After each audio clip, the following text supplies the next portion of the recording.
Then we go on to the repetitive and product-oriented organization. Here we're talking about high volume and low variety. Talk about beer, glass, steel, sodas, fresh drinks, that kind of stuff. Here we have to work very carefully in minimizing imbalance in the manufacturing or assembly line, because always if there is an imbalance, the bottleneck will determine the capacity of the complete line. That is, remember, the weakest chain is as strong as its weakest link only. We try here to reduce costs. So what kind of principles do we use here? We try to reduce as much as we can the movement of materials, and we try to balance the manufacturing or the assembly line so that there are less idle capacities. Then we go on to warehouse organization. In warehouse organization, we try to make an optimal use of physical space. Our physical space it's very costly, so we try to use it as much as we can. We need also to generate the conditions to have a quick and cheap dispatch, but not only dispatch, also receiving. Here appears a concept that is so important in today's world that we will be talking a little bit more further along. Cross-docking. We also have random warehouses. Depending where we need them, they just appear sometimes.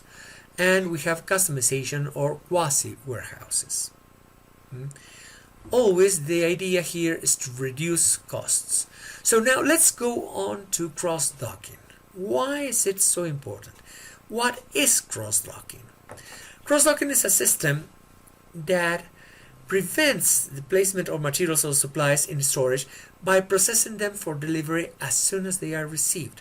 For example, if we are transporting through the highway, sometimes in very large trucks, even a tandem truck, that is two 40 feet long containers being pulled by just one engine.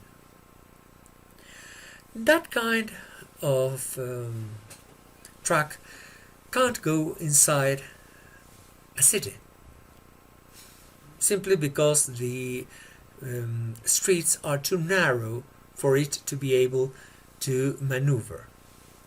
So what do? We have a special type of warehouse in the outskirts of the city where this very long truck arrives, and then they open the doors and they unload it very quickly to an area where they have the correct equipment, and they start moving all the pieces, all the contents into smaller trucks, and they do it very fast. So we have one very large truck being emptied, and very quickly the smaller trucks are being filled. So what do we have? That area is a cross-dock. It's a place where all the materials, supplies, whatever, have passed through very quickly. They haven't stopped there. The large truck then can go its own way, and the smaller trucks can go into the city. And you would say, well, if this is a storage area, warehouse, why is it so important? For example, the cross-docking, it's Amazon's model.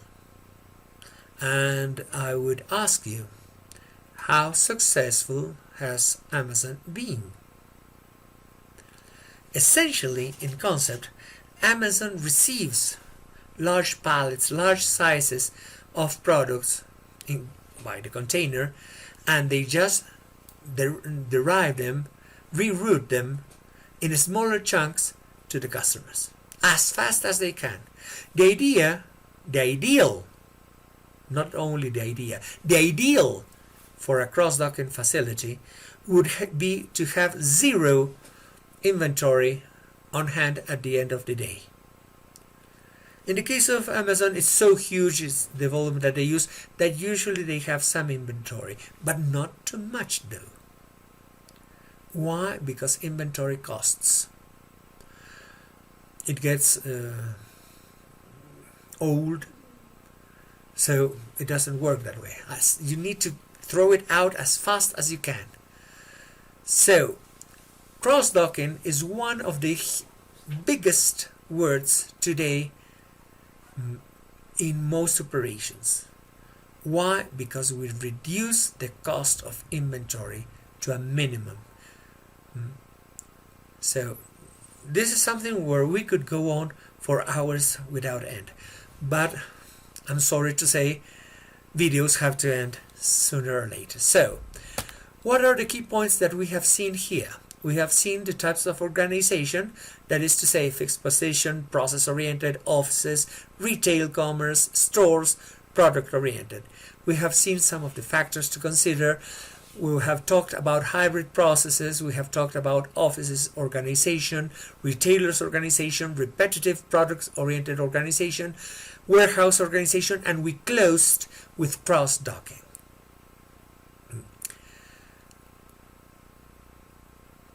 That will be all. That will be all for today and this video. I thank you for your attention, and I hope to see you in our next video.